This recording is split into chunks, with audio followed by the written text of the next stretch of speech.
Ah, there's a fly in my room. Let's see.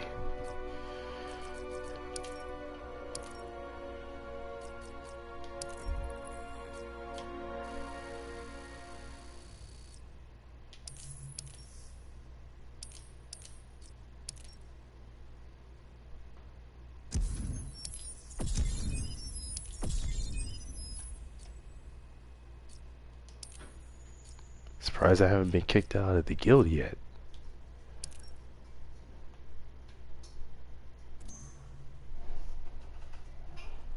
Now, freaking fly, get out of here.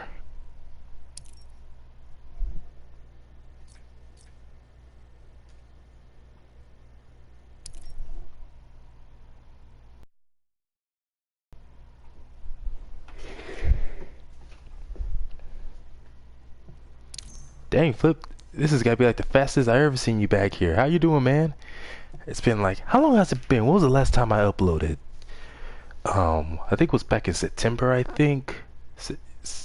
Either September or August. But yeah, man, it's been a while.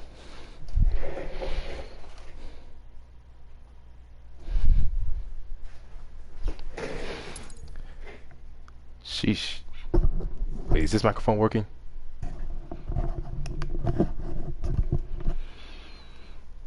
Alright, let's do this.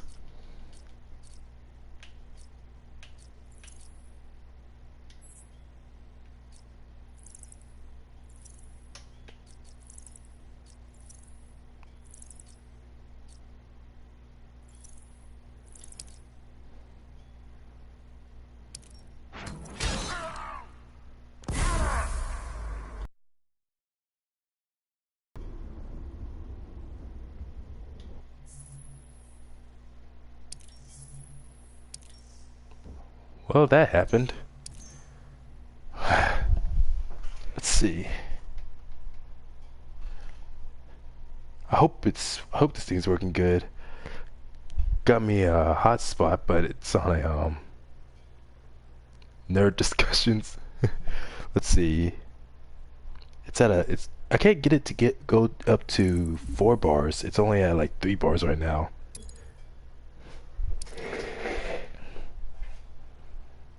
Hmm.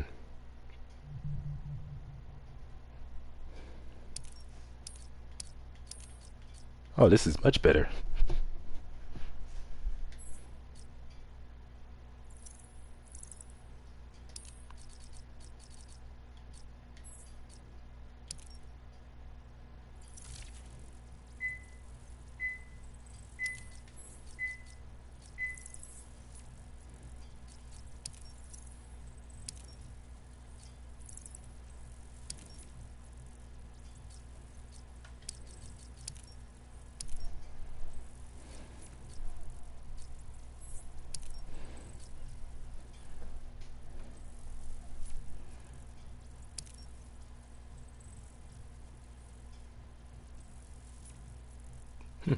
Well, this is awkward. Oh, come on.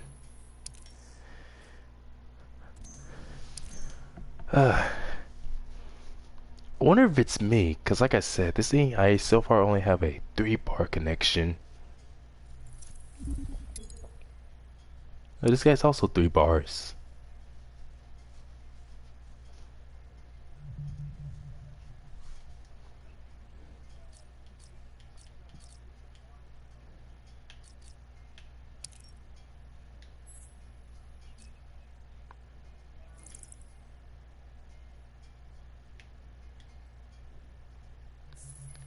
Again?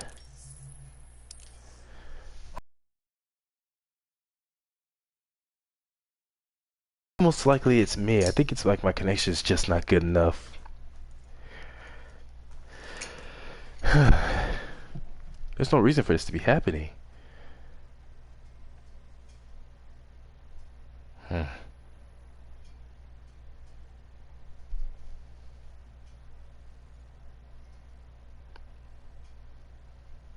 Hmm. I wonder if it's... it's at a four... Now it's at a 4 bar. Something up with this thing. Alright. Now it just went back down to 3. Hmm.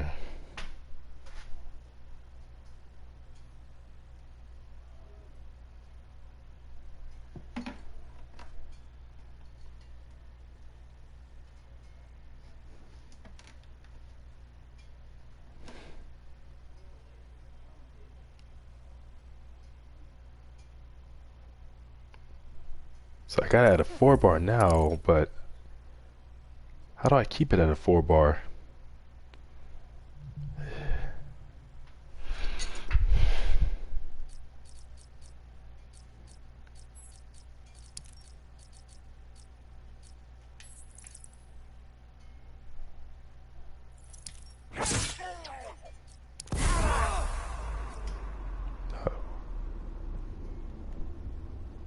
Wouldn't let me pick a stage. That's weird.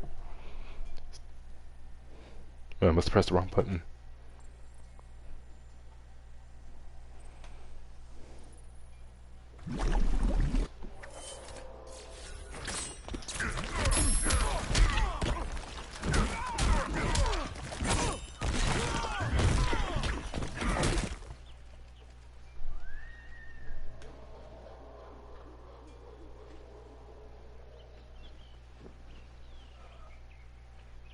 Oh man.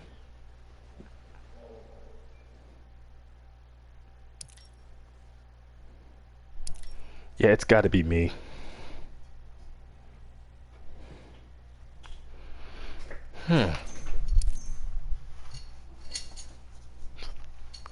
Shut up, Flip.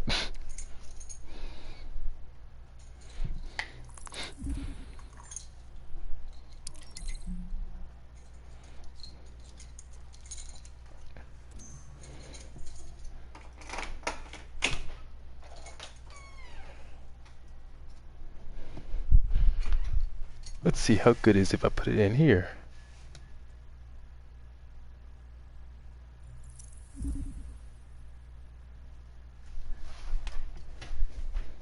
Ooh, no.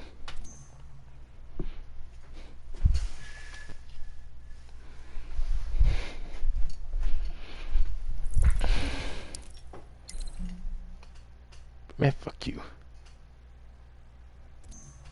Oh yeah, it's a new headset I got. I can't remember what the name of it is. Let me see.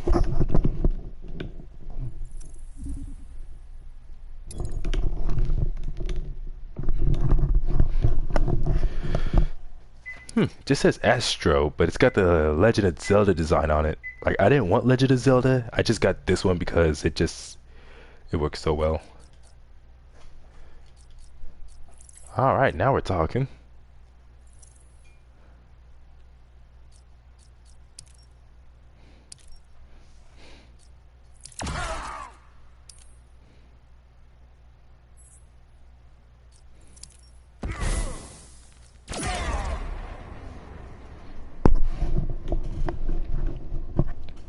I forgot Darkseid was a very popular character online.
I don't know why I thought Darkseid was gonna get damaged by his own projectile. That was weird.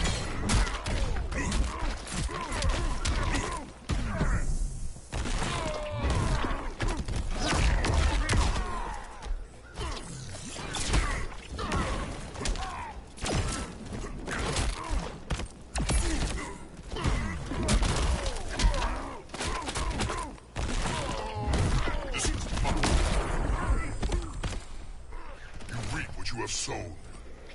Jeez, Swamp Thing, could you be any slower?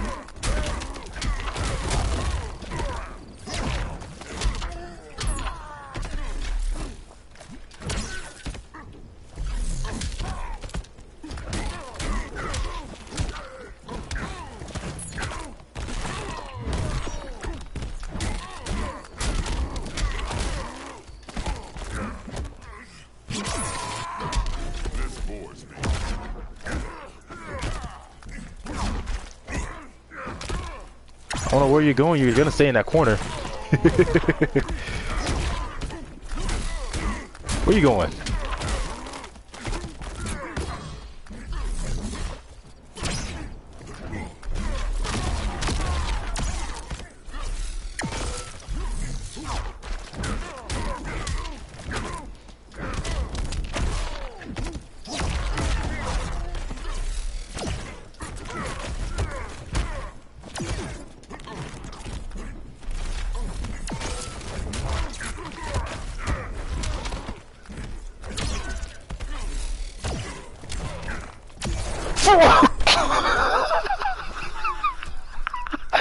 Oh shit!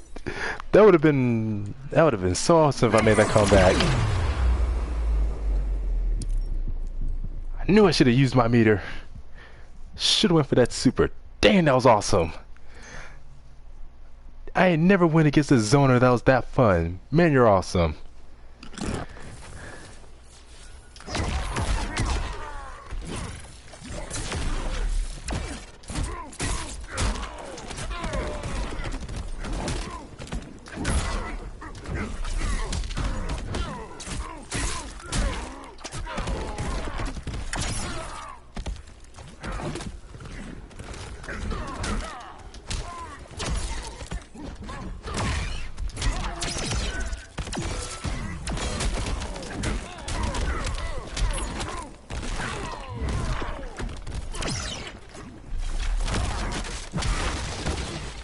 I thought that was a high. Dang it!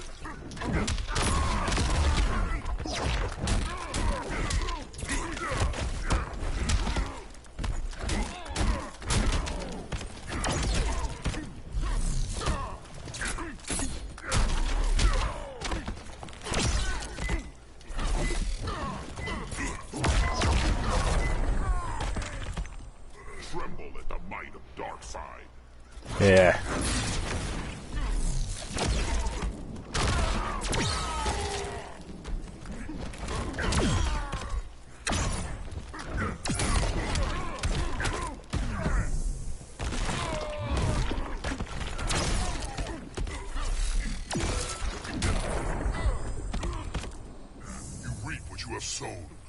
Hey, check out the twist top right there.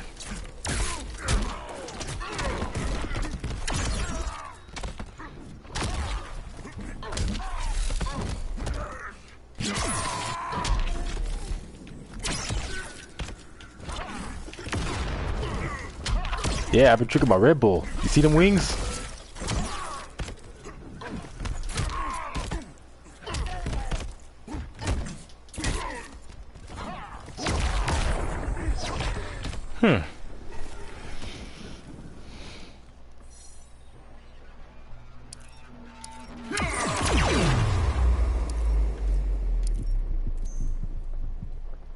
I gotta stop waiting to the last second to try and clash. That's what I need to do.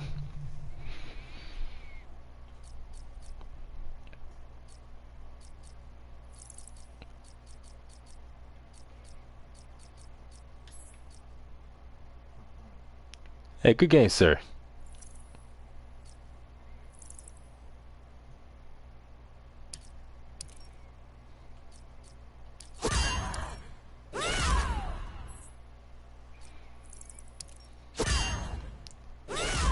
Never seen a headpiece for Wonder Woman like that. I really hope they don't screw up Cheetah's design or however she's gonna look in the Wonder Woman film.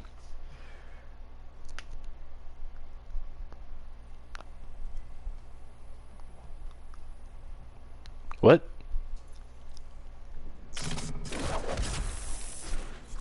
Cheetah. I long for Amazon blood. It won't be easily obtained. Ooh, kinky.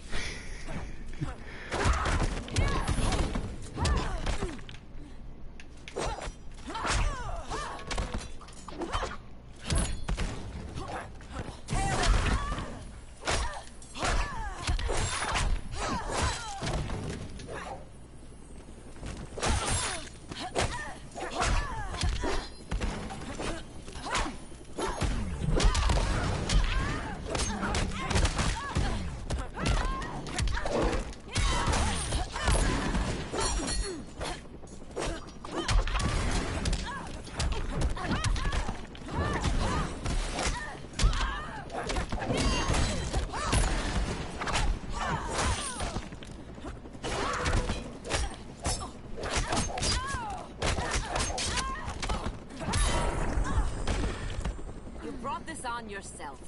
Dang, got hit with the Shoryuken. Yield if you wish to live.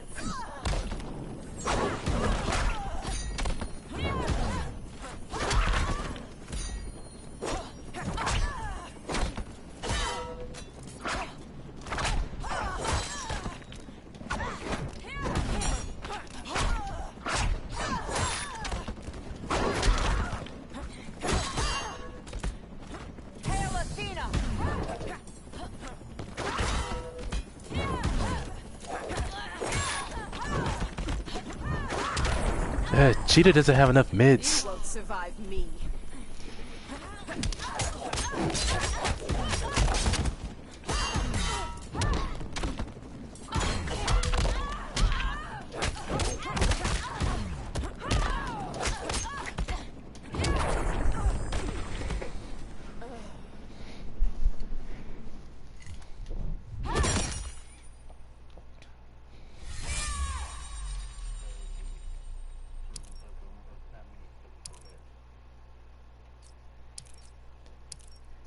Yeah, I know. Cheetah's like a glass cannon.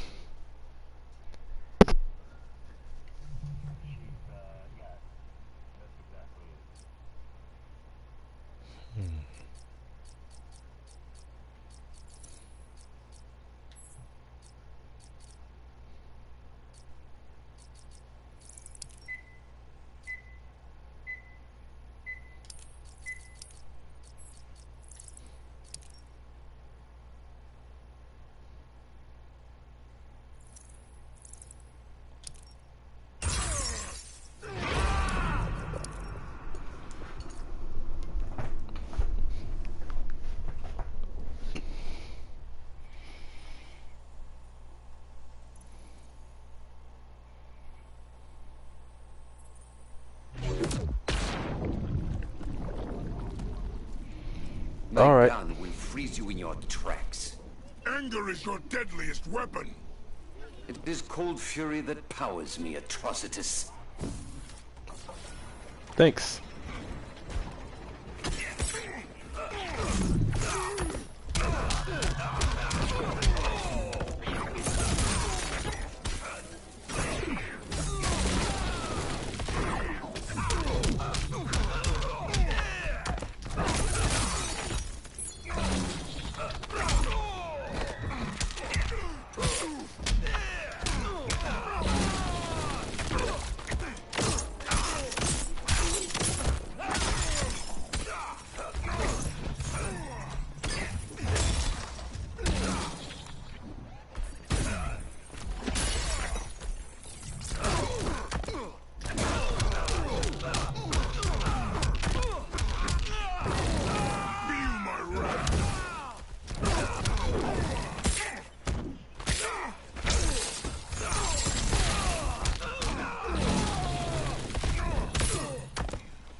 hope for you.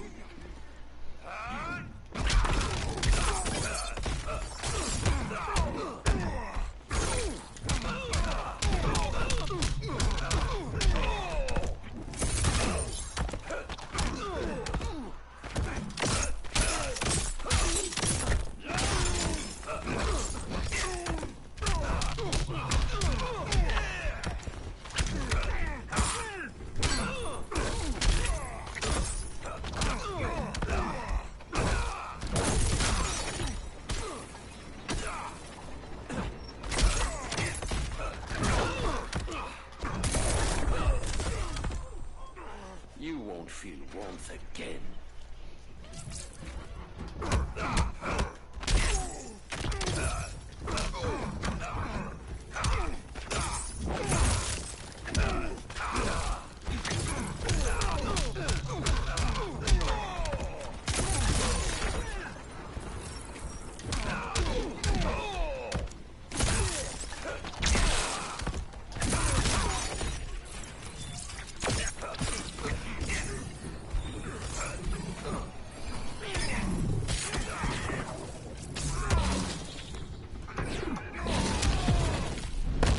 I'll do anything to save Nora. The butcher beckons you.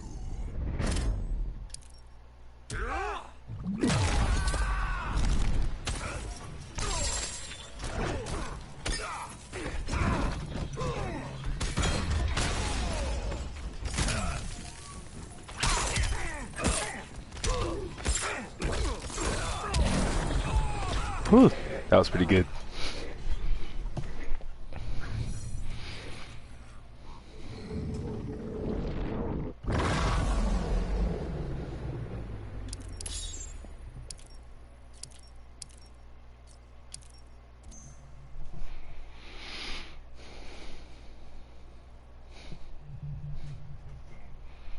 Hey, good game, man.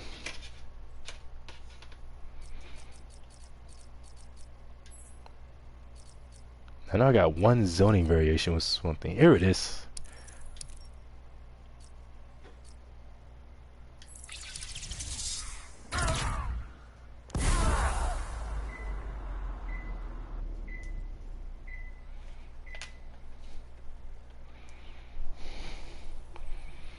Man, Enchantress is so weird to fight.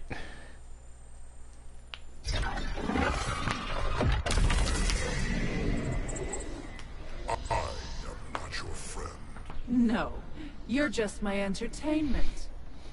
Of course you would say that. That's a cool loadout, though.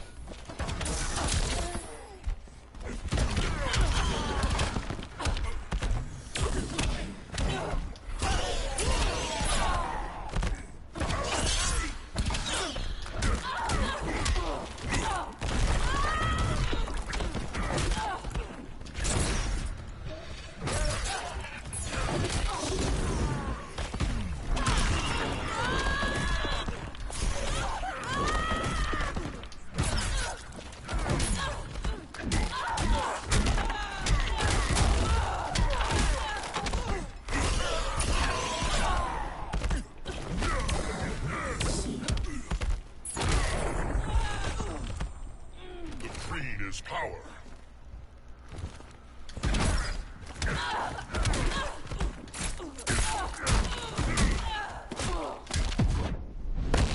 Can't you see you have no chance? One more round.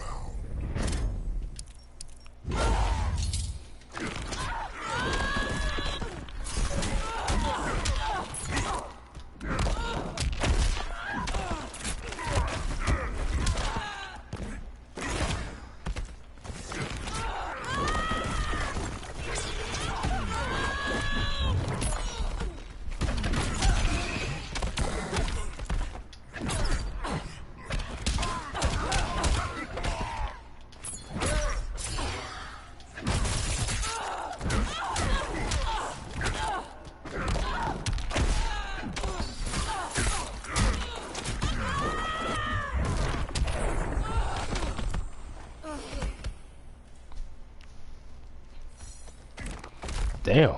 I didn't know I could zone so well with Swamp Thing.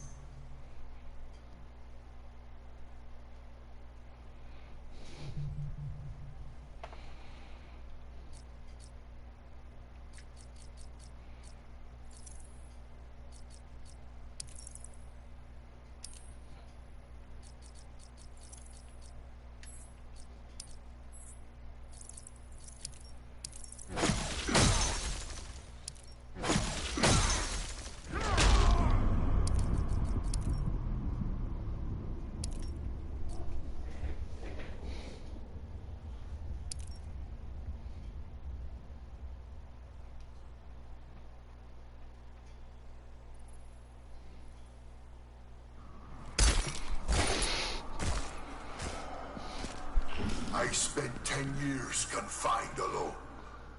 And I the same in a cyborg's body. Your existence will now end.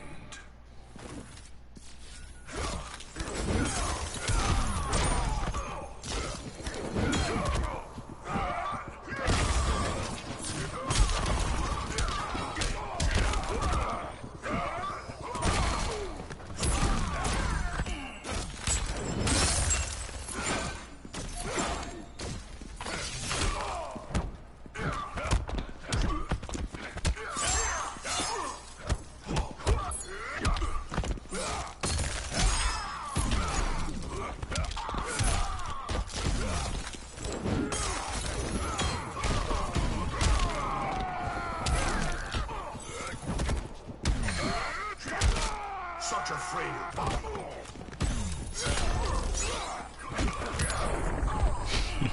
Be glad this is not the tournament.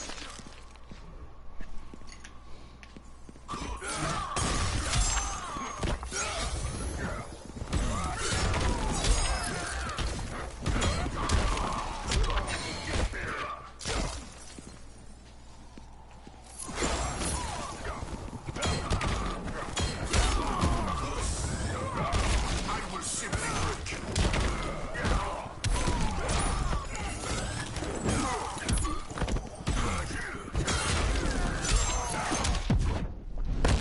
I am here to be king. I will freeze your fire.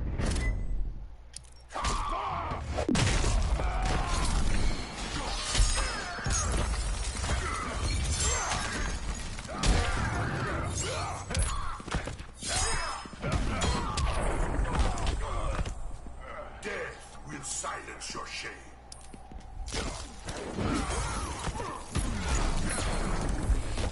Dang it. Good one.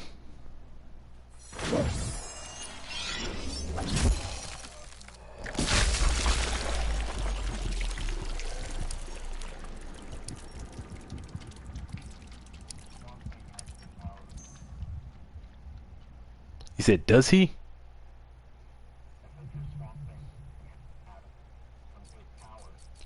Thanks.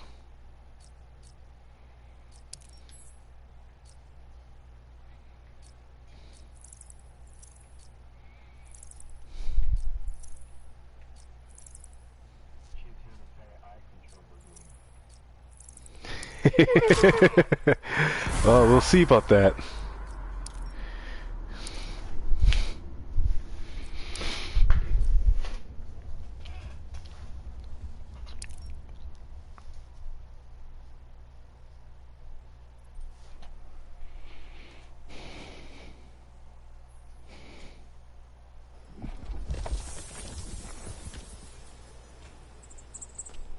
You could have been burned alive, I didn't ask you to protect me. and now it is too late.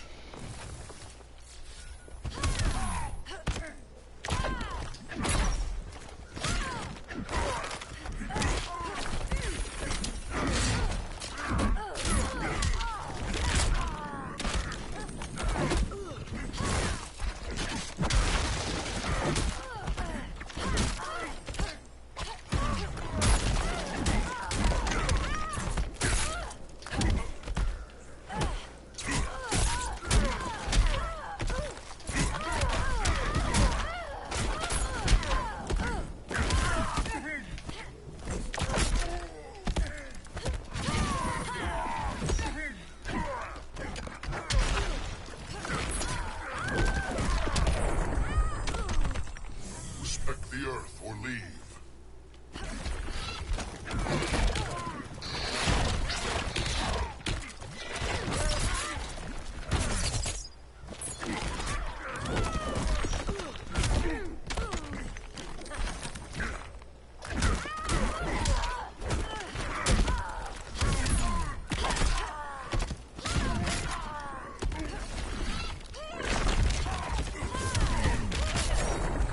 I keep forgetting that's a low.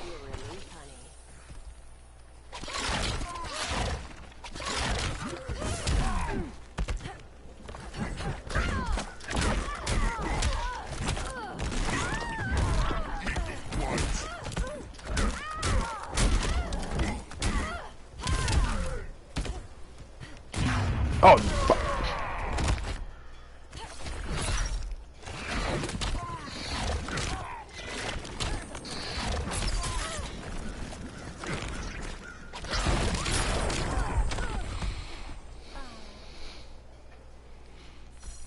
Watch out for that tree. Good game, man.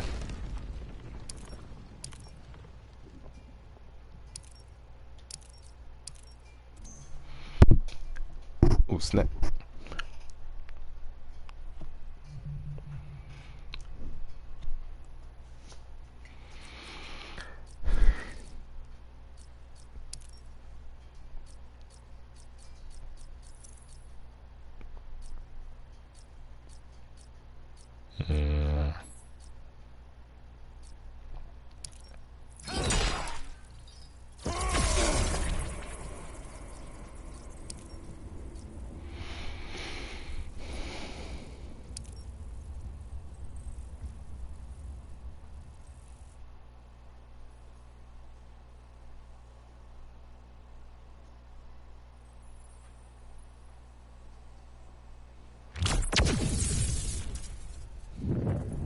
What does a demigod fear?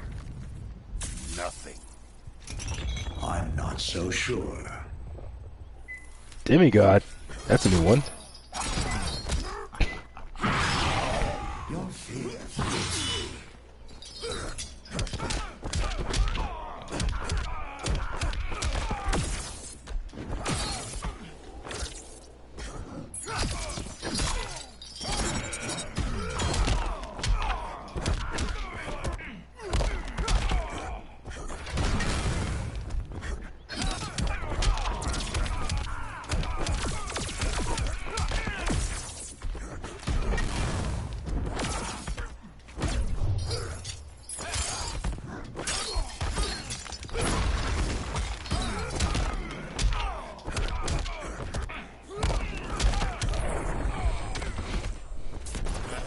At your cowardice.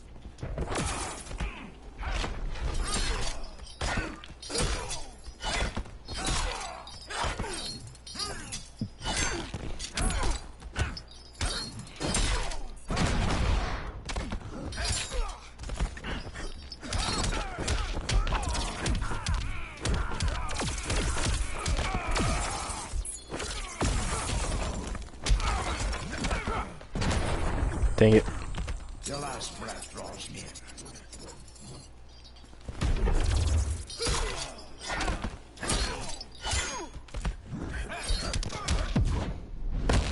Dread consumes you. But I do not falter.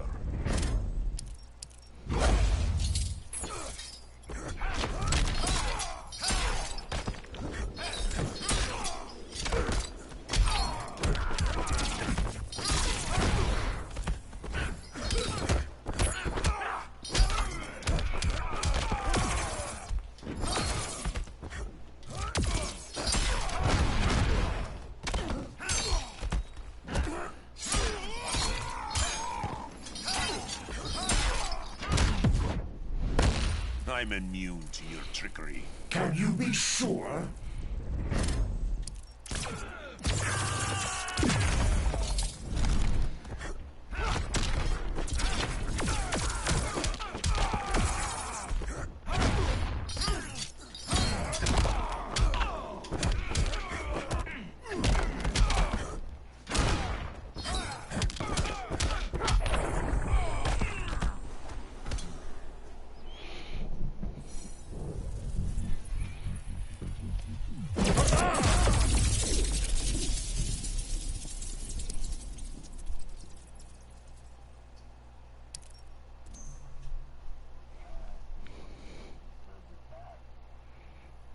Wait, what? What was that?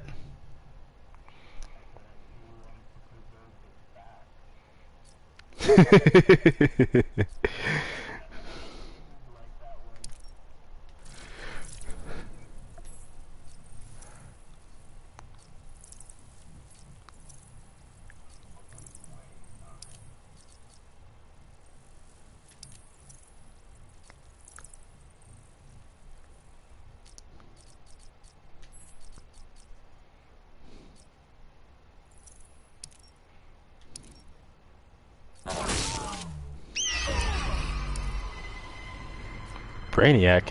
Oh, I remember. I guess I still got to take him down in DC Universe Online after this. As soon as that thing finishes downloading, takes forever.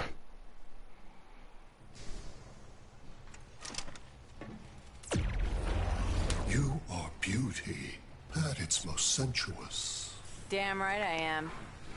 yet still unworthy of collection.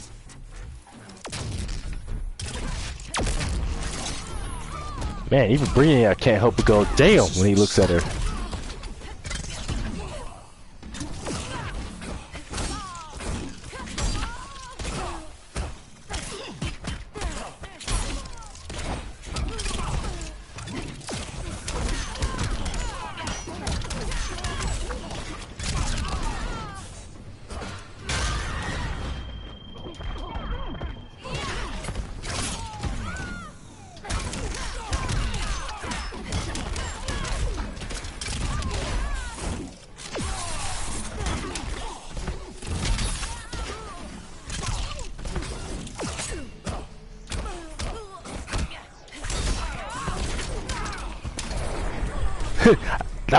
That was intentional, but it worked.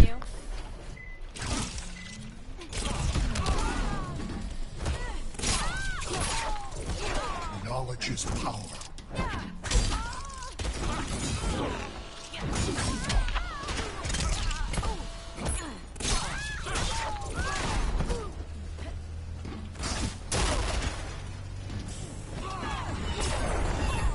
Dang it. So little accomplished.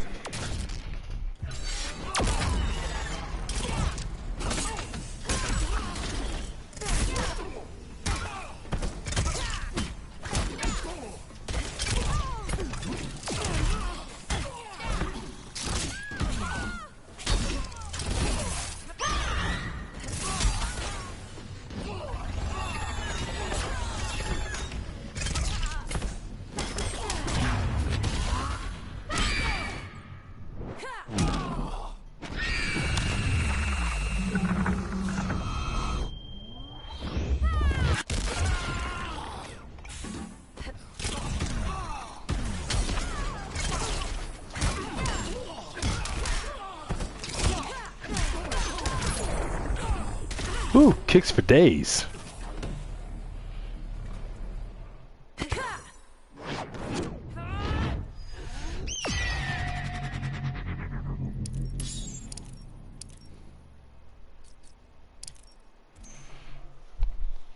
Alright, one more and I gotta go to the bathroom.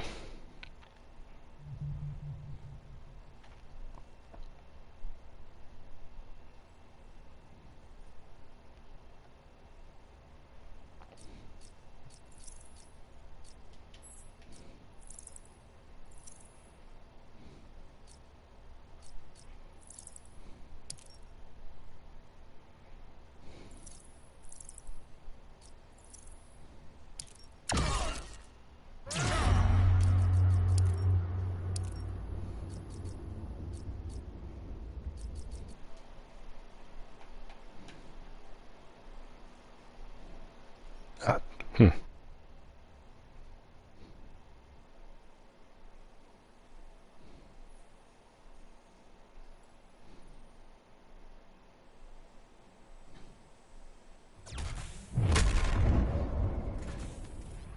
Crawl on your knees and beg for my favor. I don't much like bullies. Darkseid's will is to be obeyed.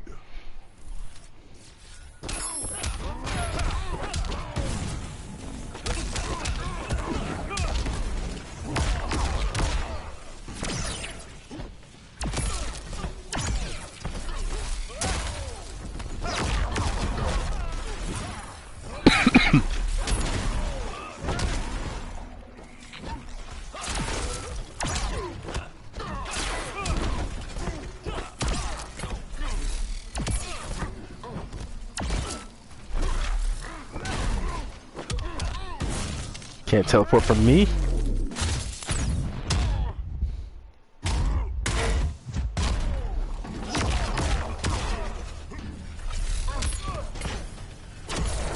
Darn.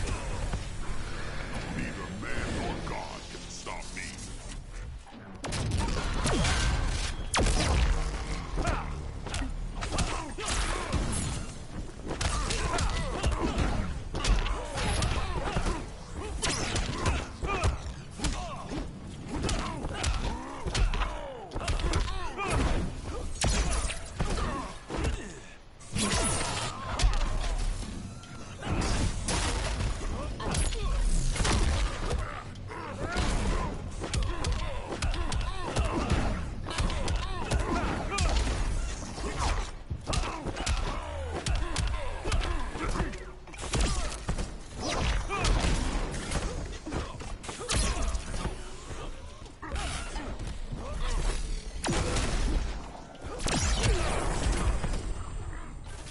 more, Mr. Boy Scout.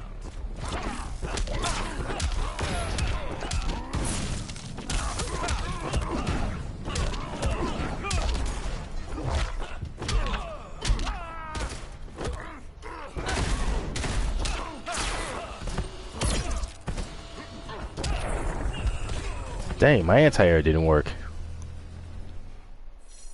Ooh, it's actually 5 out of 5. How about one more? How about one more for a tiebreaker?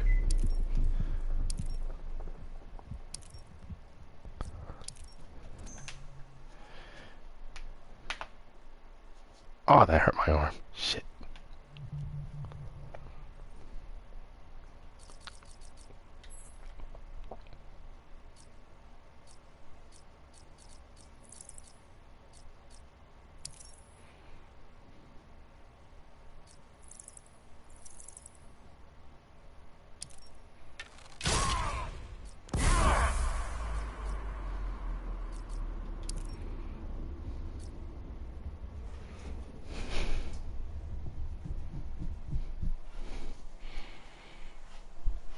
Too much green on the screen. Hey, that rhymed. I love accidental rhymes. Jolly Green Goliath. I am not jolly, Arrow. Sarcasm is just lost on some people.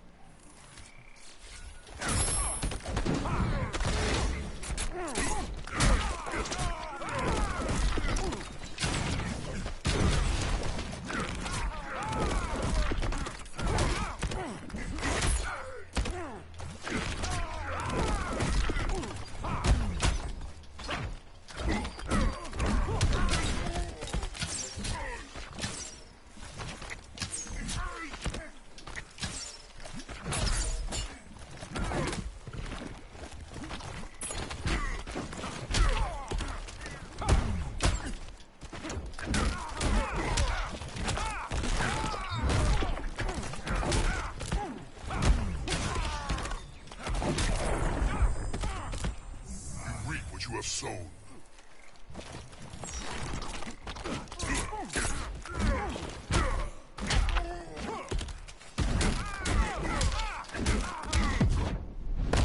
Giving me ideas for new arrows. Call it a teaching moment.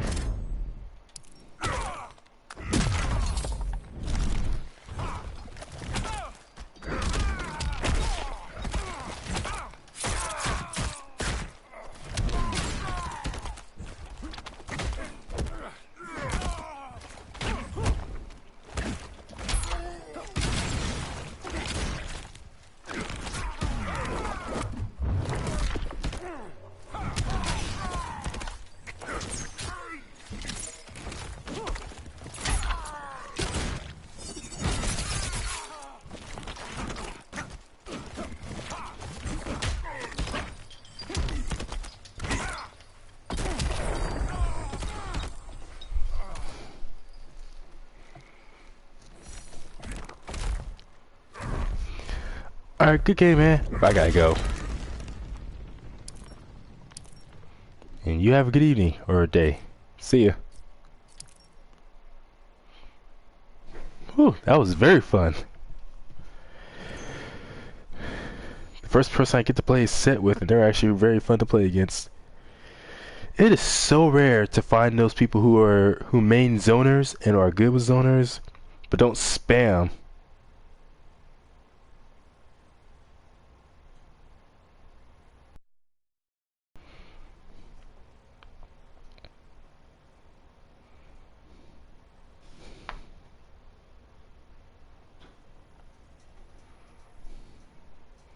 Let's see, it's only been 46 minutes. So, at least play this for another 20 minutes. Because, wait, first let me see. How much longer do I have to wait? Oh my goodness!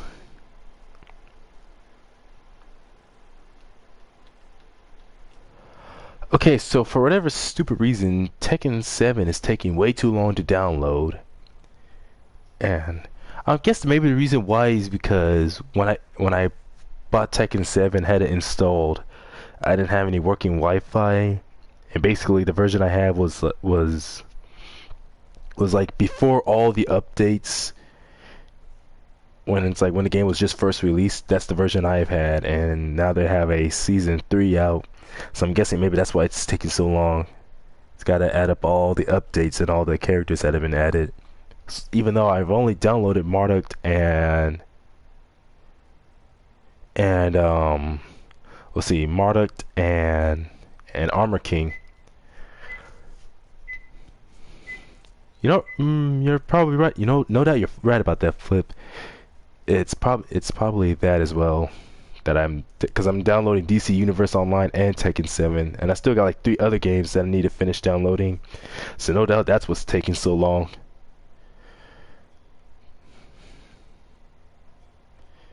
But before I continue on with any more matches, I'm gonna take a quick restroom break, and I shall be right back. What the? That's not what I wanted.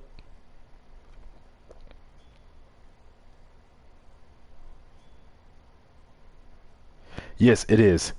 Which is why hopefully when the PS5 comes out, it will do a better job. Wow, it's really taking me this long just to spell bathroom break. Wow. Alright, quick 5-minute break.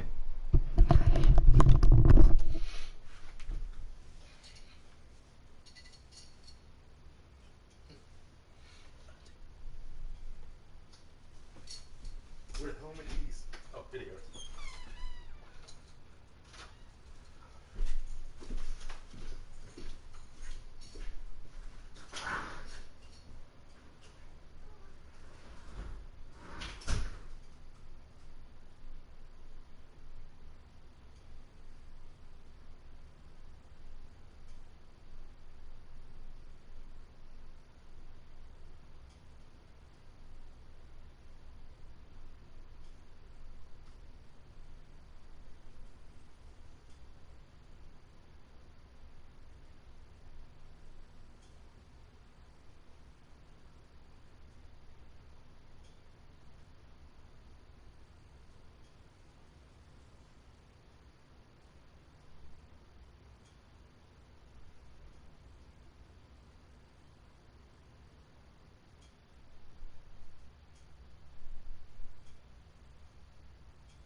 I heard PS5 is backwards compatible with all.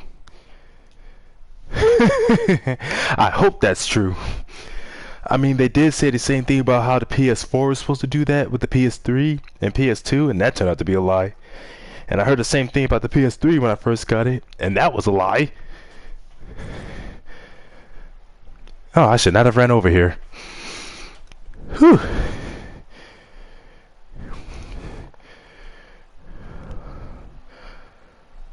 Oh, man. 14 hours just to download? Give me a break here. I mean, I don't know what else other games I have that I want to stream. Oh, wait, what the hell was that? Now that I have PlayStation Network again. Because let's see, I got some new games. I got Blaze Blue Cross Tag Battle. And I also have Samurai Showdown. I could try those online. Maybe after this. Samurai Showdown is so much fun. Like, it may be a lot more slow paced than Street Fighter, or I was about to say Street Fighter 5, but it's a lot slower than Street Fighter in general. But at the same time, like, you take so much damage. It's almost like playing, well, not chess, but in Samurai Showdown, you have to be really, really careful. Like, that game emphasizes on being very careful with your movements and making sure you just feel as much of the damage whenever you get hit by something, especially heavy attacks. Like, you do not want to play recklessly in that game.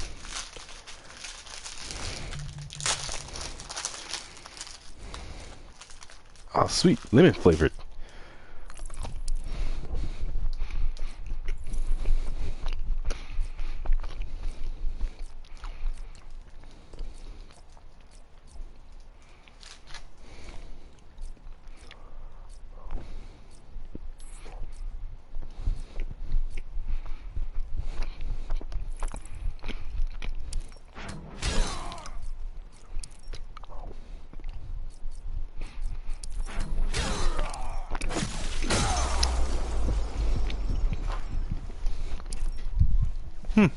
That's exactly what it is. Flip.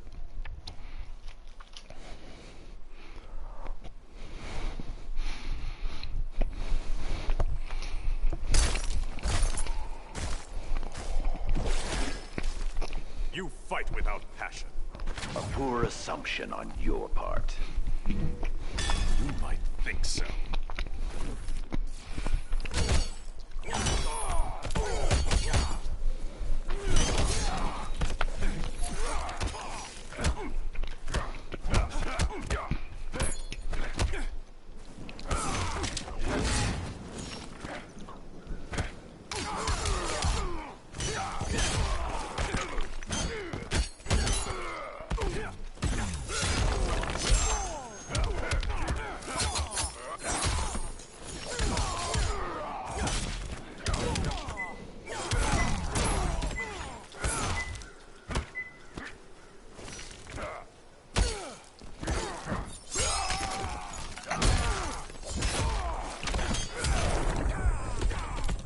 Did not know his command grab was a high.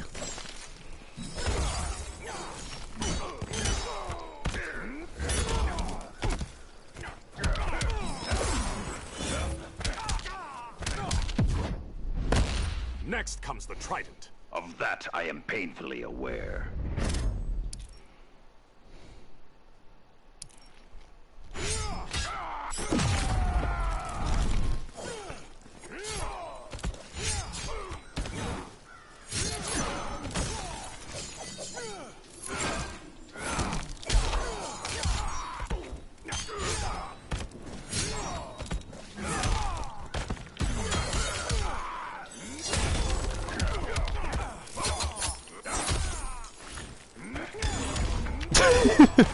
Shut up, Flip.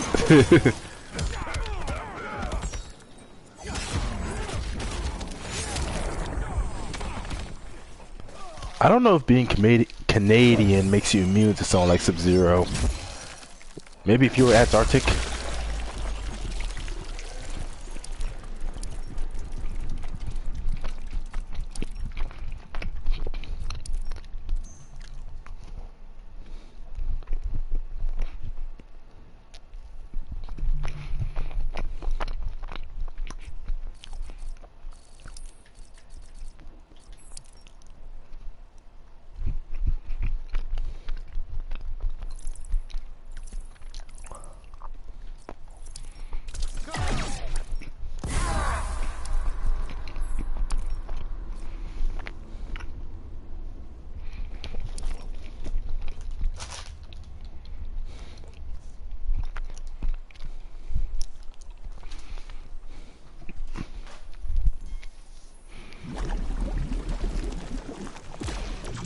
Thought you were staying out of it. I have changed my mind. Flip-flopping's gonna cost you.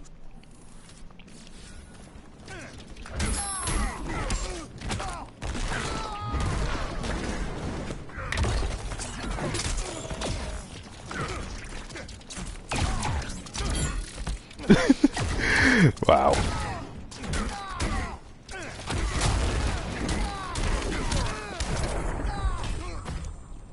You reap what you have sown.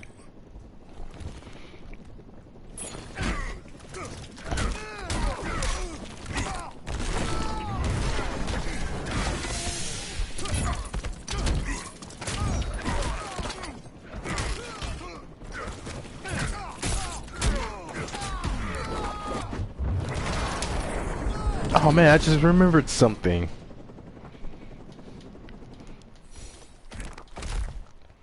Hey, good game.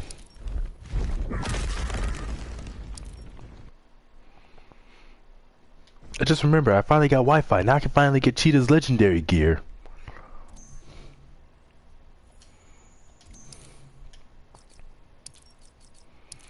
I just need to see what exactly I need left. So let's see, I need to complete the reserve. I need 4 more match victories.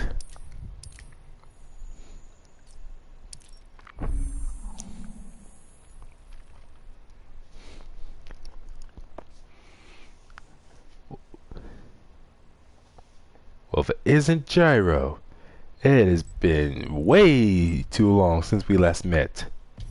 Or spoken. You know what I mean? Let me do this real quick. Then get those match victories for Cheetah. I think I could do this with Cheetah. These boss multiverses or boss events with where they have the temporary armor that you have to break. It's always so much easier with Superman since you could just activate his trait and it'll break through their armor on the first hit. There's also Bane who has that, but if I remember, that's only on his special moves, and you have to have level 3 Venom.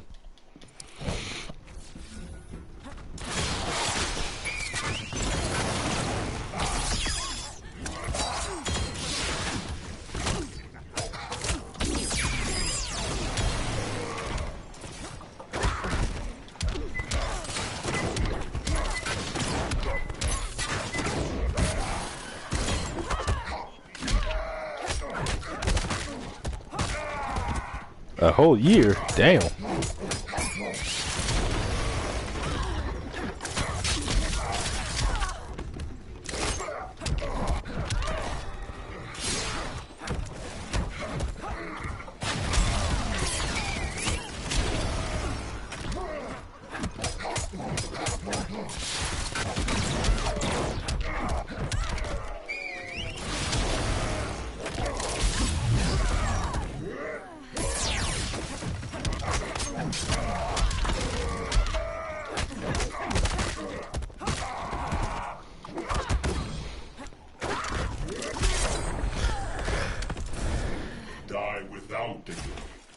I don't know why, but for some reason, when you started that sentence with "I dream of," I was thinking of what was it, Martin Luther King Jr. of his "I Have a Dream" speech. I don't know why that was the first thing that came to my mind.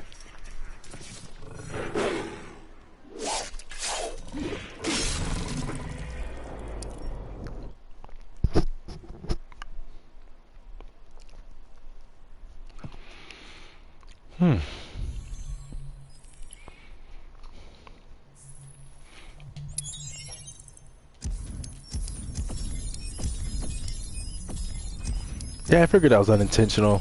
Like I said, that was just, for some reason, that's just how my mind interpreted it. I'm just glad I managed, we'll see. I only got today and tomorrow off, then I'm back to work Sunday. You know, ever since I got it, I'm in the conservation corps, and I gotta say, the work schedule they gave me is, well, it's not too bad. It's like, basically, I work 2 4-hour shifts. So, let's see, Sunday, how does it go? Sunday is the only weekend schedule I work. Monday through Thursday are considered our regular days, and the weekend starts on Friday. But I work in the kitchen, so I only get like 2 days off because usually they need more people in the kitchen to feed everyone on center.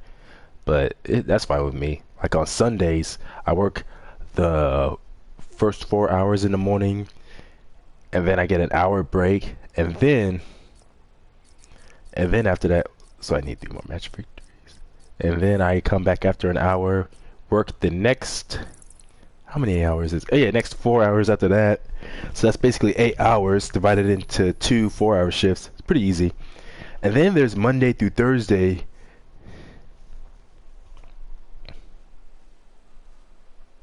Well, that MLK.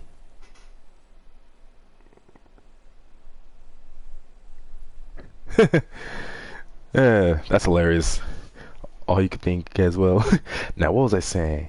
Oh yeah, so Monday through Thursday, which is considered our normal days, or our normal work schedules. So we get up like pretty early in the morning. We got to get up at 4 because usually the work shift for all the other groups on center. Feel your life. Yeah, I'm getting distracted. So all the kitchen crew that I'm part of, we have to get up at 4, or we have to be at work by 4:30. Because everyone else, we have dinner like around, not dinner, breakfast around like 5 or 6. Because usually the work shift for everyone starts at 6:30. So that's why we have to get up so early.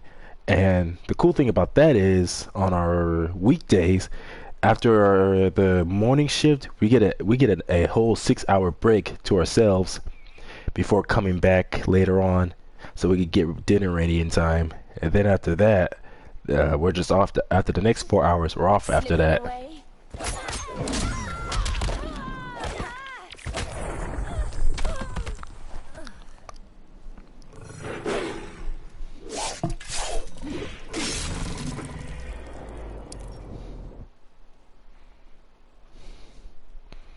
I gotta say, working in the kitchen, it's pretty sweet. And I gotta say, working in the kitchen, like the kitchen, working in that is not too bad. And my bosses, they're not too bad, except it's like sometimes they tend to be a bit overwhelming, because sometimes they'll get on us over some of the simple things, and they'll just go on and on about it. But for the most part, they have a pretty good sense of humor. And what the hell? And for the most part, most of the guys on the crew I worked with, they're not bad either. It's just that the only one who gets on my nerves frequently, there's like this one guy who works as one of the cooks, and this guy just has such a huge level of arrogance around him. Like, he thinks somehow, just because he's one of the chefs, that I have to answer to him. Like, he always acts like he has to be the boss, which is very far from the truth. Like, yeah, he may have been there longer than me, but only like about, what, a few months? But it's like every time he'll start bossing me around or getting on my case over the stupidest things. See, even some things that aren't any of his business or aren't even work related, but he has to be so nosy about it. And it's like, I keep having to remind him, he's not the bosses. He's not the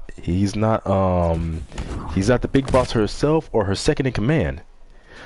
And yet every time I remind him he's not the boss of me or anyone else in the kitchen, he wants to get all mad and upset over it.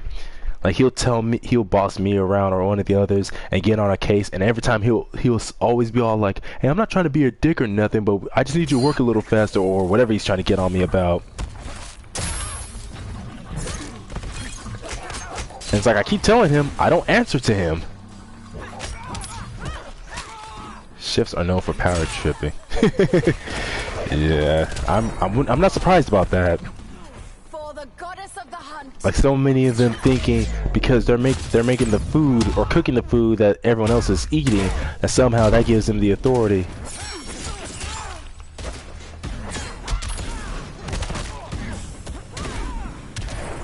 And Gordon Ramsay. Now, what was I gonna say? Oh yeah, it's like even the bosses themselves, the two of them get on his case, and they have to keep reminding him that he's not the supervisor, he's not the boss of anyone. But it's like nothing that's said really just seems to get through to him. And I remember there's been a couple of times. Yeah, I'm glad he's not my dad. But there's like a number of times where it's like I would talk with with either one of my bosses about something personal, kind of like a bit of counseling. Cause I gotta say, they both really seem to care. Both my boss and her second in command, they're both very caring. And so it's like sometimes, a couple of times, I talk to them about some personal stuff, like family related stuff and other things like that. And so I would talk with them in the office behind closed doors, but it's like after work, whenever I'm leaving, he would see me outside as I'm walking back to my room, and he would straight up just ask me like what they were talking to me about, and I would just tell him to mind his own business, and he would act all shocked, or not shocked, but just mad or irritated, like just start throwing out accusations. Because I guess part of the reason why it started is because one time some guy was harassing me at work, and I got so mad that it's like I reported him, because it's like, what else am I supposed to do? I can't just attack the guy or beat him up. I'll get fired. So I reported him, and some of the other guys found out, and like I said, the other one who keeps trying to act like he's the big boss around there, that chef, when he found out, he decided to take it personal. And so it's like now anytime he sees me talking to the bosses, be it in the office or anywhere in the kitchen, he tries to get in on it or tries to find out what I was talking to him about. And if I don't tell him, if I just tell him to mind his own business or don't worry about it, he'll say, oh, you was in there snitching, weren't you? I'm like, you haven't really done anything to me for me to snitch on you like you keep on saying. But it's like somehow he wants to think every time if I'm talking to any of the higher ups, he thinks somehow I'm snitching on him or anyone else. The goddess will be pleased.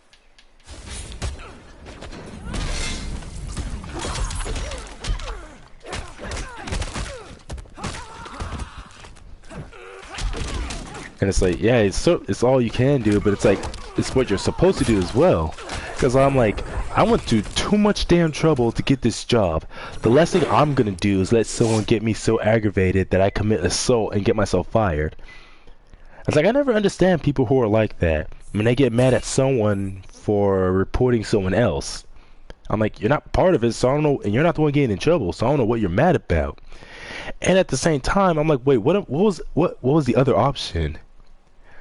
Like, I don't get people like that, where it's like they won't report something, they won't tell their boss how someone's harassing them, whether it's sexually or some other way at work, but at the same time, they want to, it's like, you expect me to be the kind of person to just stand around there and just let it happen, but no, I'm not.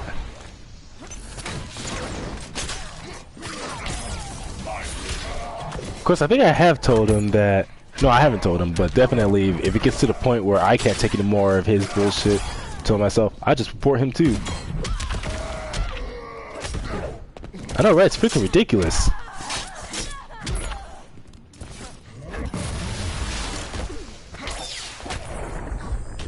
Like, someone assaults you or attacks you. Well, actually, here at in the CCC, Soul Reborn. Hello, Soul Reborn. Was it? If he calls you a snitch, look at him with that seriousness and love with it. Yeah, here's the thing though, it's like he already said that to me, because, let's see, it was one of my days off while he was working, and he and some other guy, like, I came up to the line to get my plate, and he and one other guy who apparently hates snitches so much, they were, I don't know what they were trying to do, if they were trying to, if it was like them trying to threaten me or scare me or whatever it was, but, oh yeah, they were just going on about calling me a snitch, and the other one of them was saying snitches get stitches, and well, I haven't said anything about it, but I should have told the boss that day, but they were saying that, and I'm like, is that shit supposed to scare me? Like, one of them constantly saying snitches get stitches, Like, am I supposed to be afraid? Because I'm not. Because I told him, yeah, you may say snitches get stitches, but you can try. Keyword try. Like, I'm not arrogant, but I'm not the kind of person to just let someone just give me stitches over something that was none of their business in the first place. Like, someone could tell me, like, if I report someone, or as they say, snitch on someone, they can, like I said, they can try to give me stitches.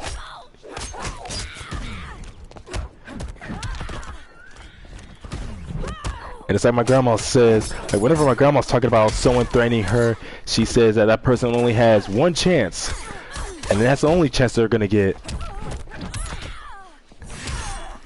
Of course, my grandma was always tough like that. And I told myself, that's exactly how I feel.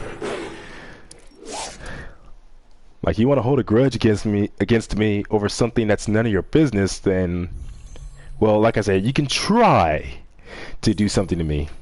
And that's the only chance you're going to get to try anything.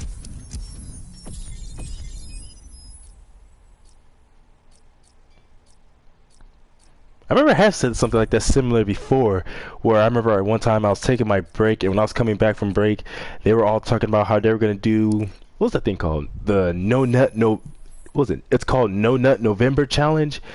And they said how basically, wait, the power of a grandma is unmatched in this universe. You damn right, Flip.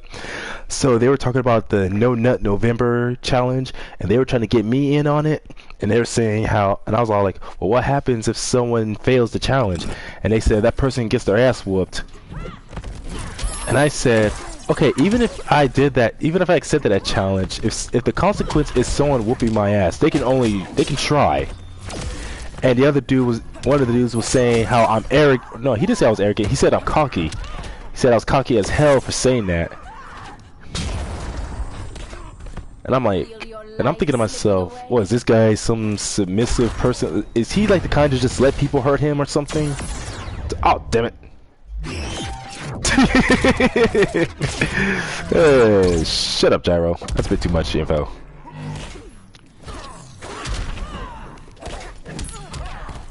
But it's like I said, I guess that's just part of what it is, where I try to be as professional as I can without like starting any unnecessary bullshit in the workplace. And it's like sometimes being a nice guy, people see that as a sign of weakness somehow, and they feel like somehow they can just take advantage of that. Of course, I've shown plenty of times I may be nice, but I could be very unfriendly if I need to. I don't know, I guess maybe it's like I said, those people just want a victim, and so they try so hard to make me one. And if they see that I'm not the kind you could just easily victimize, they'll somehow, I guess they just see that as motivation to try even harder.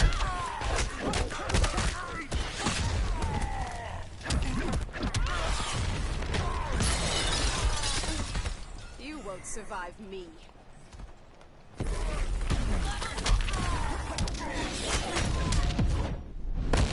Cease this game. You'll bleed before that happens. Cheetah, I hope they really don't mess up your design in Wonder Woman 84.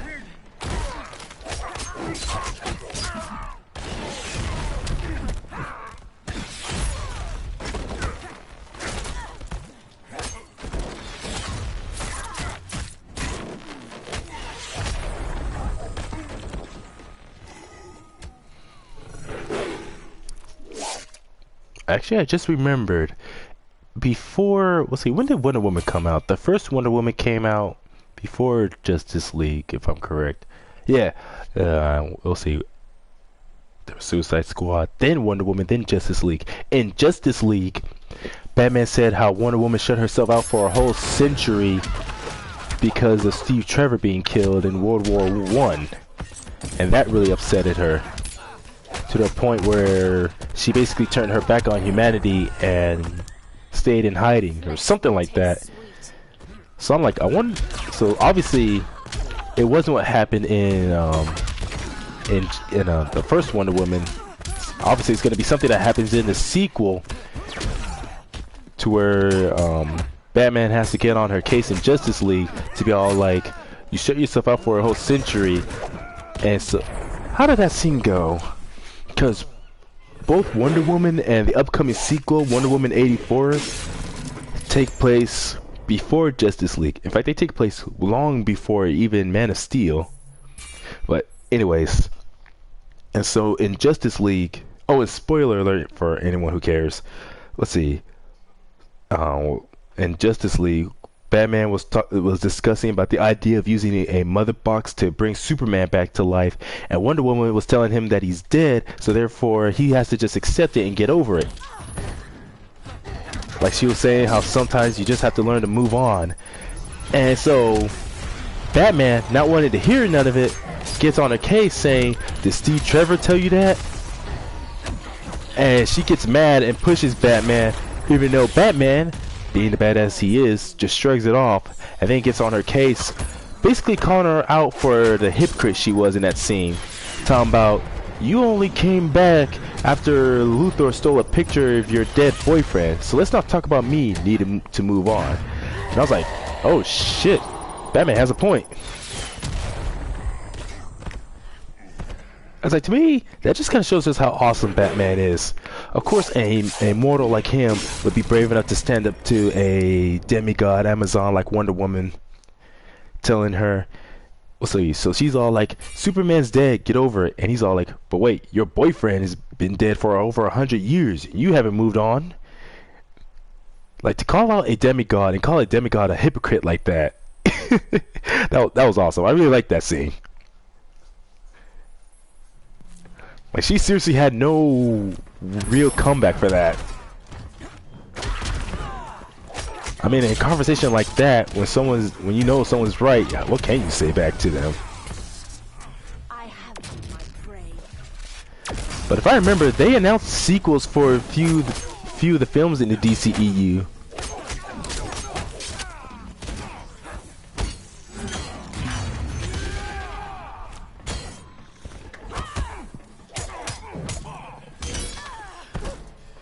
Yeah, that's true.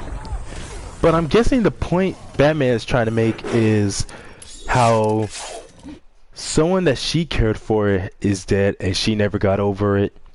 And it took literally Luthor. What did Batman said? It wasn't until Luthor stole a picture of Steve Trevor that Wonder Woman was eventually called back into action. Something like that. Like, just the fact that he just called her out on her hypocrisy. Man, that word's weird. But anyways, him calling her out like that, that to me was what I liked about that scene. So obviously the whole 100-year difference or whatever, that didn't matter to him. He just wanted to get his point across.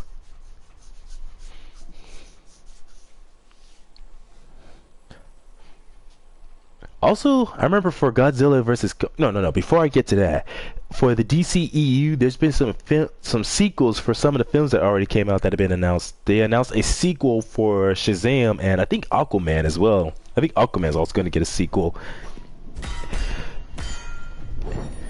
And also, they announced that that Flash is going to be getting his film.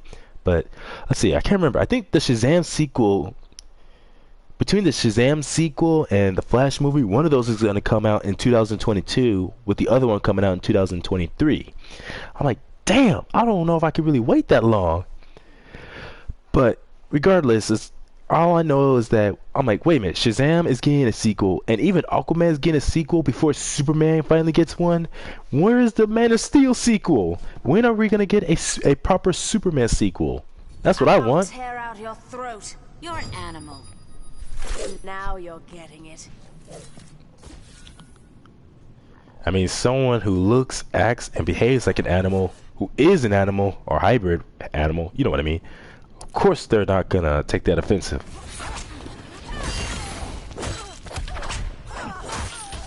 Wonder Woman's not very good at comebacks in this game.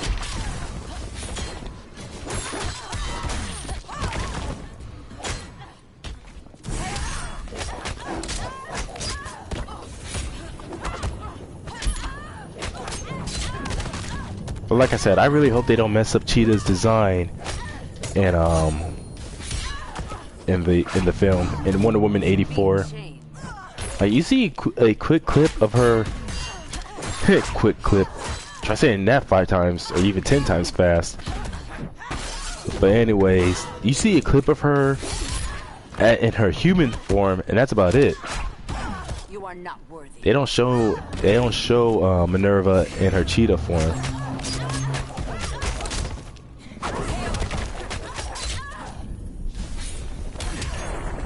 Thank you, Catwoman.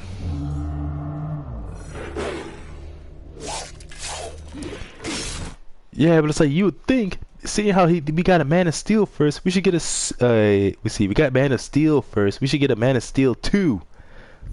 Then, or whatever they would call the sequel.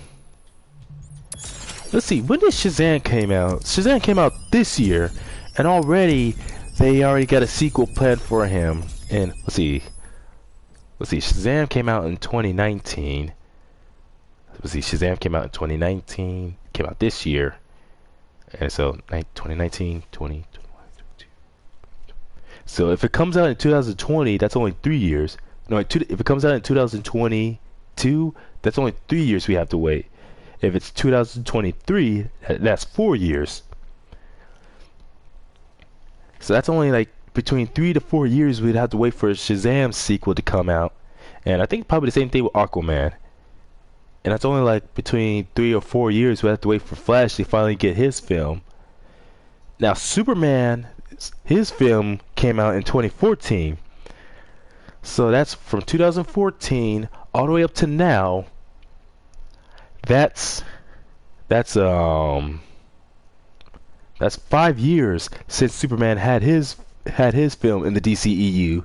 And at the same time, so it's like if we have to wait until Shazam and Aquaman to get their sequels out, then that's basically 3 to 4 years we have to wait for Shazam to come out and see how that does, and there's no telling how many more years after that.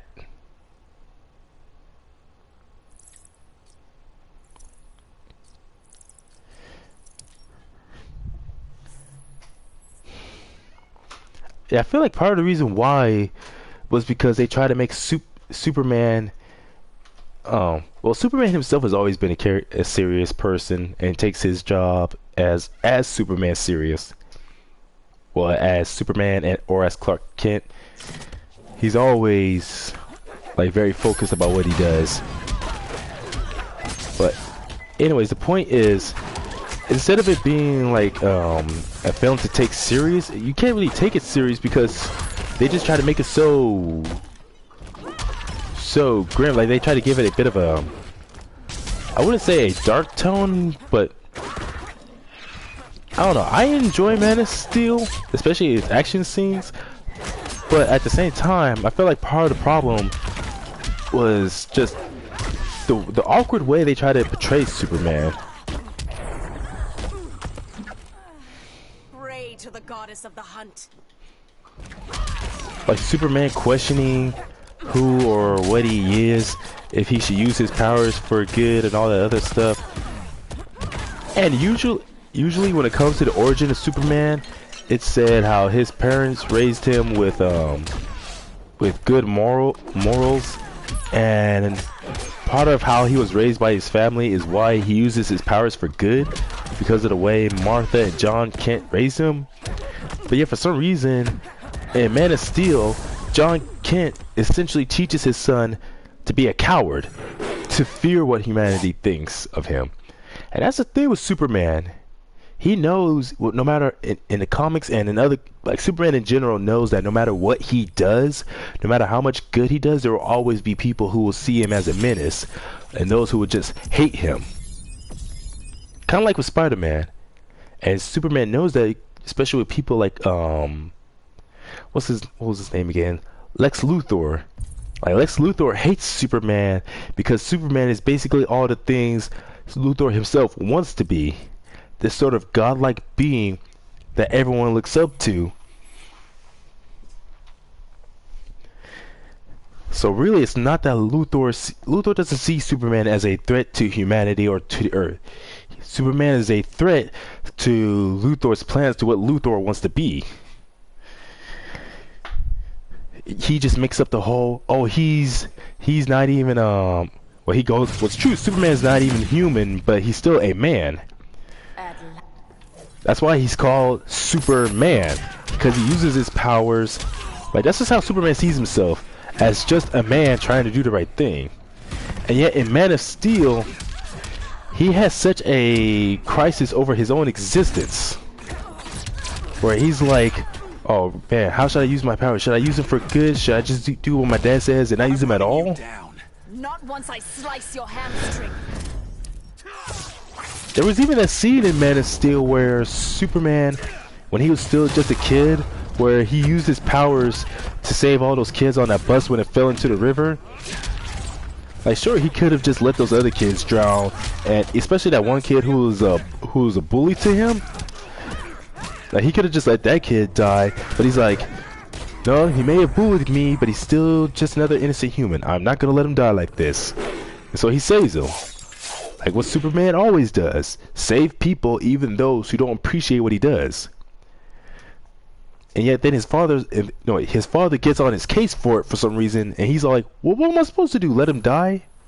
And he literally answers with, John Kent answers with maybe. And that's just one of the things that irritates me about John Kent in Man of Steel. It's just the fact that he raises Superman to try and be something like a coward. I'm like, that's fucked up. Holy shit, I have a lot of stuff. So definitely it's the way they had the characters portrayed. It was almost completely unlike how they normally are in the comics. And I feel like part of the reason why is just because you have so many people nowadays complain about Superman. Like, they literally say Superman's a terrible superhero because he's too OP, because he's so damn powerful. And I'm like, first of all, there's plenty of people who can give Superman a run for his money in the comics, whether it's other heroes or other villains. Second, that's kind of like what Superman's all about. He's ultra powerful, but he still prefers to, he would still rather just be treated like any other regular man, any regular human.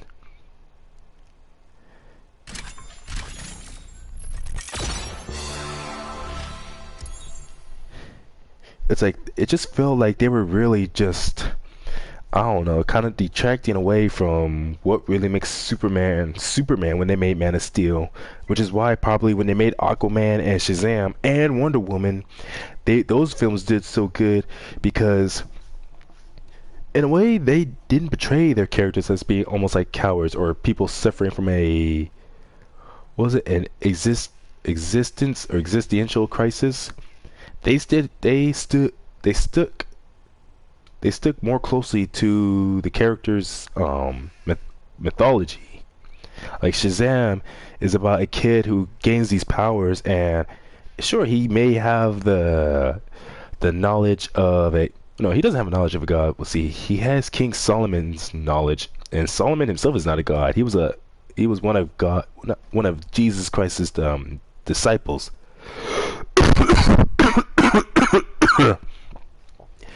But anyways, having godlike knowledge on all the other stuff and having the powers, Shazam is literally a kid in an adult's body, but he's still a kid at heart.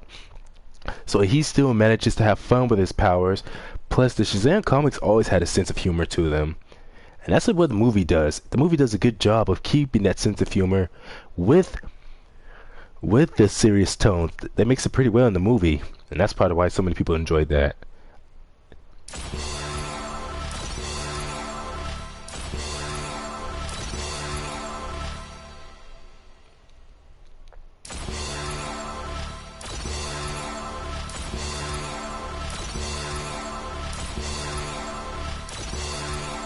Man.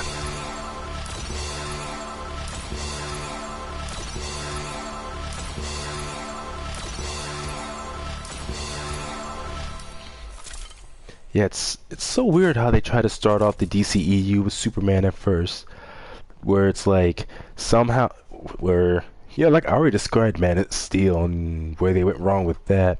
Then came Batman v Superman, to where there's a point where Batman himself literally tries to straight up murder Superman, even though Superman didn't commit no crimes or do anything wrong. Like, they just made Batman this Well, sure, Batman's always been kind of paranoid of his own team to the point where he has all these contingency plans to kill them, or, well, not necessarily kill them, but neutralize them, to put them down, but still keep them alive, like nothing lethal.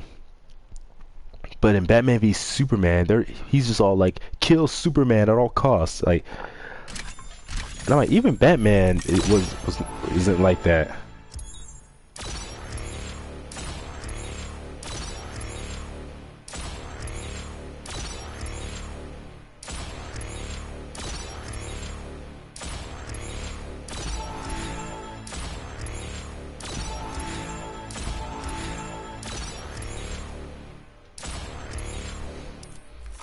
Yeah, it sucks how they don't, you don't see, it feels like you just don't see that enough superhero films these days. Well, I don't know, you kind of got that in, we'll see, in some of the Spider-Man films, and or at least in the Spider-Man in the MCU, in his own solo films. He had a few scenes like that where it's just him just stopping bad guys, robbing banks or robbing other people. And that's part of the reason why Spider-Man, Tom, what's the guy's name? Tom Holland. That's part of the reason why people like Tom Holland's Spider-Man so much.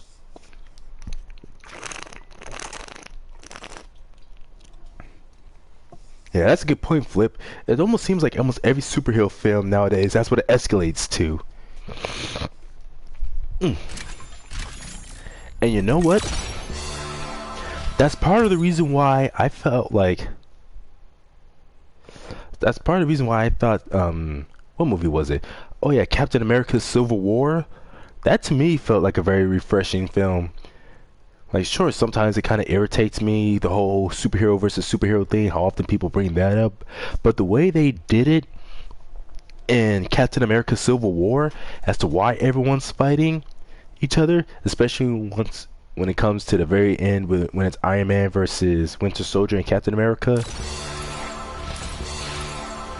Like, it starts off with just simply being Iron Man and his team just trying to comply with the law and do what's right, and Captain America doing what he believes is personally right for him, before it becomes very personal. I was like, and I remember it's as one viewer described it. It was none of this. Oh, the world's at stake. Some bad guys trying to take over the world. It was like literally the only thing that was the only thing that was at stake. The only thing they had to lose was the trust between some of the members of the Avengers, especially the friendship between Captain America and Iron Man.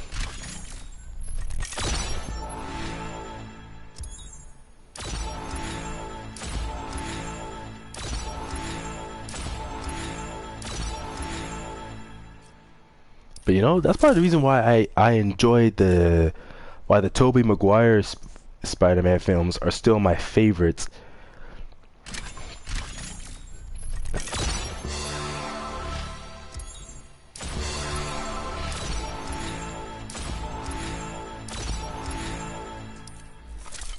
Like in the what was it, the Sam Raimi films, team up with Captain Boomerang.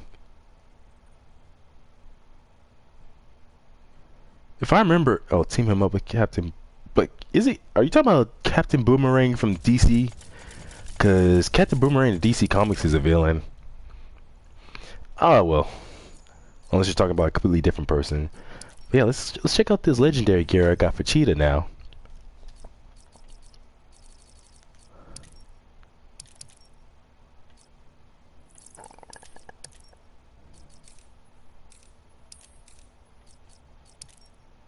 Oh yeah, there is a Marvel Boomerang. Forgot what he looks like though. I can look it up later. Relic Hunter sharpened pike tip. And not too bad. Cheetah has a chance to make her opponent bleed from claw attacks. 5% chance when being comboed to automatically escape.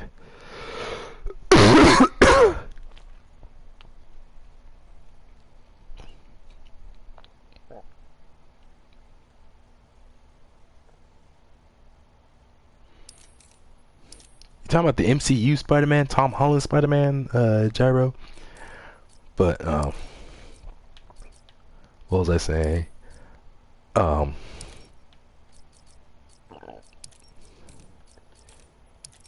well, anyways, all I know is that like superhero films nowadays just try to be so complex in their storytelling. Excuse me. And it's like somehow it almost feels like people forget where comics started off at, where they started from. Where it was literally just something as simple as a villain comes along and either they're like, I'm gonna take over the city or take over the world, but alright, have that piece. I don't know, it's like earlier in the early days of comics, it wasn't nothing really too complicated. It was just a simple story that was still just very fun to watch.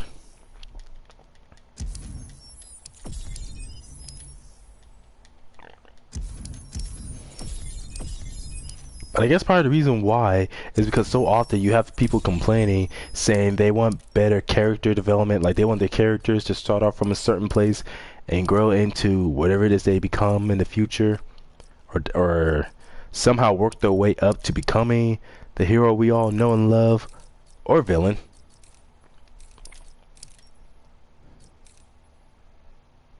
And I'm thinking, like, you don't need that. Like, you really just don't.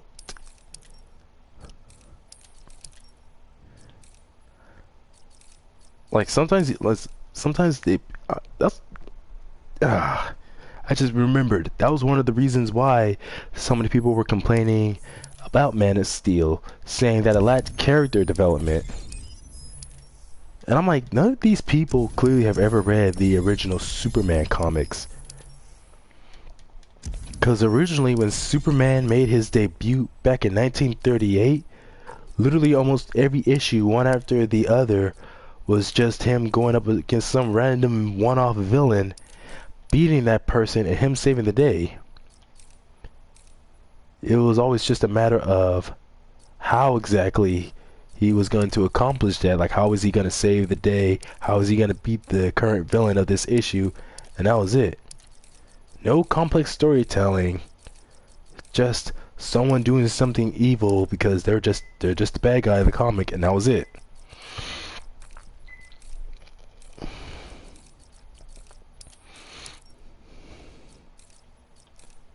Yeah, you're right about that, Gyro.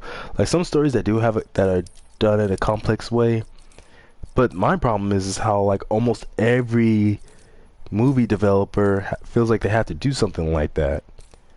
And it's like I said, not every superhero film has to have some deep, complex story.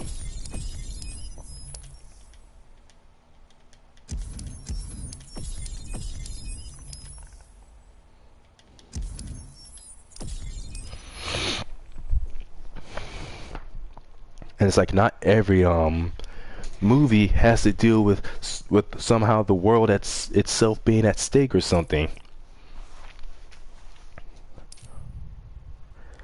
Heck, I wouldn't mind if it was like a superhero film or some kind of film that involves superpowered people, and literally it's just them fighting each other over some personal grudge, and that's it. I remember, like I said, with Captain America: Civil War, it didn't start off as that.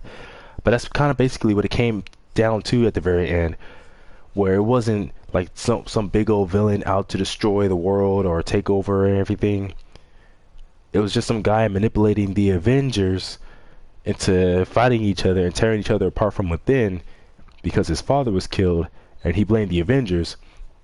And literally the only way he did that was just basically revealing some information that no one knew about, like what happened to Tony's parents and who really killed them and all that.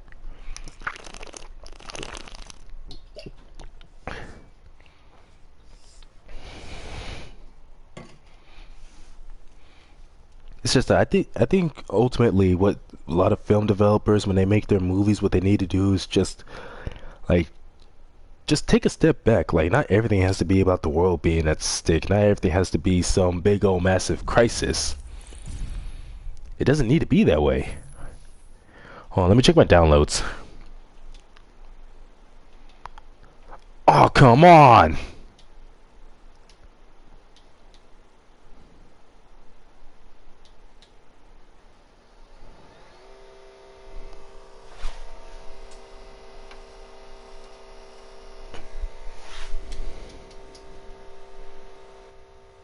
Oh man.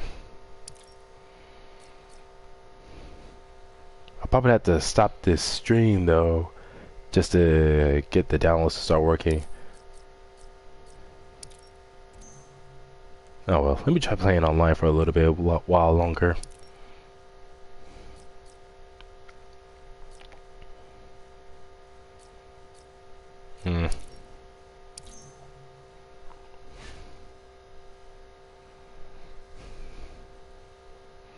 You know, movies like complex stories with all those twists and turns that really make you surprised, where they're like, wow, I didn't think that was gonna happen. There's like very few movies that can actually execute that in a way that's good. Like Watchmen, for example. I guess some movies are just trying too hard to be like Watchmen.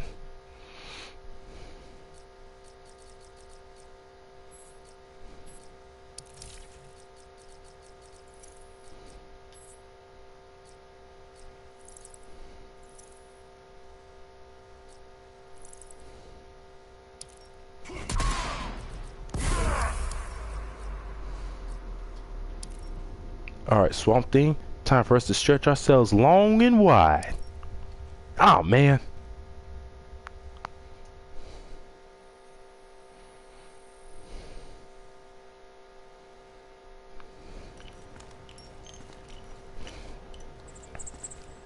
Bullets will not be enough. I'll switch to explosive rounds.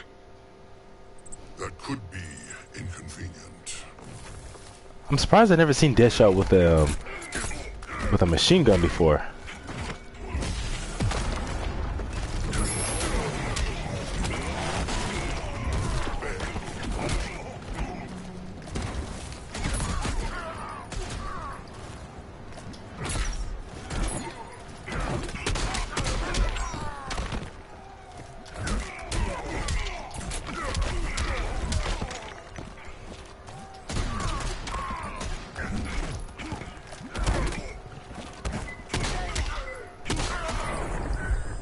Dang it, I knew I should have blocked low.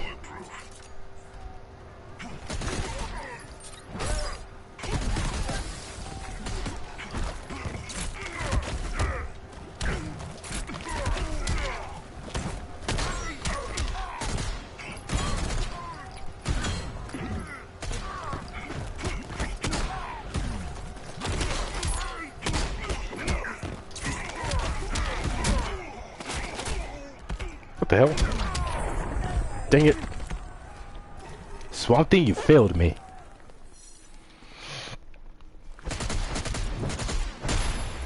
Oh man, Flip's leaving me. See you, Flip.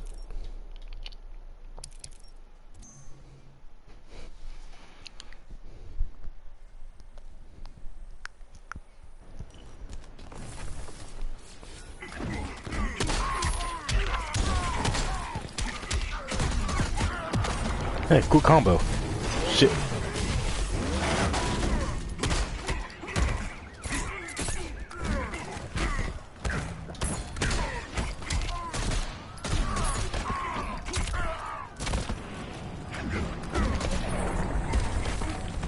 Try joining the Suicide Squad.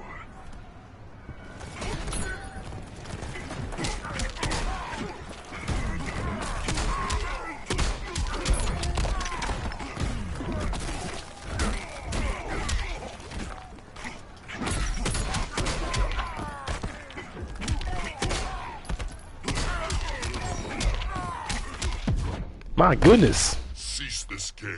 This is a contractual obligation.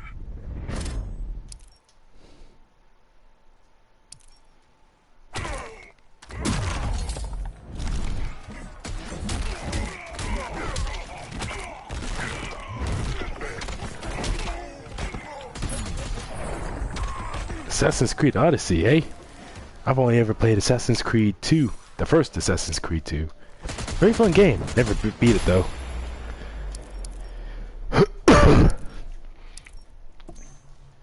Man, stop being such a rush down. You're playing as a zoner. Stop humiliating yourself. I totally based that line off of Chris Tucker. You're up, Swamp Thing. A mere man cannot harm me. Can if he has a lot of bullets. Oh, he has a point.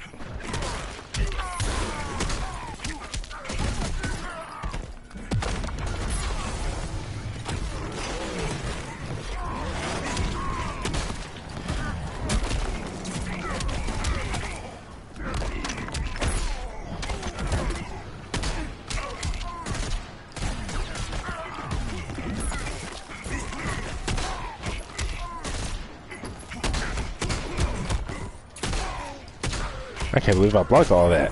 Except that. Man, if Deadshot was playing Call of Duty, people would just hate him.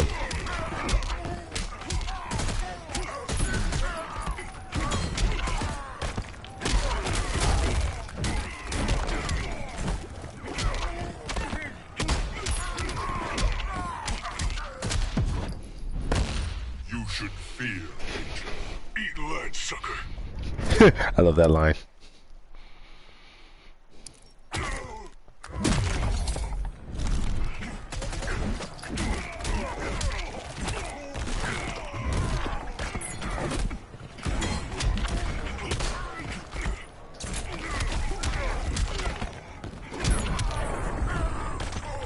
Damn.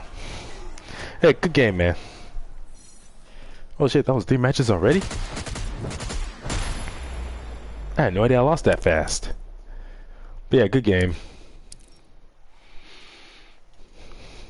Hey, that reminds me, I can finally get back on the Dragon Ball FighterZ play online as well. I think I'm gonna do that. I just wish it wasn't taking so long for everything to download on my system. Oh well, that's what happens when you go so long without downloading anything, without Wi-Fi connection. I think what I need to do is pause some of the stuff I have, let it all download just one at a time. Like first I'm gonna have to start with DC Universe Online because that's gonna take forever if I have anything else downloading with it. And then Dragon Ball FighterZ because I want to go and buy Janemba, Gogeta Blue, and Super Broly. Don't know what I'm gonna do after that.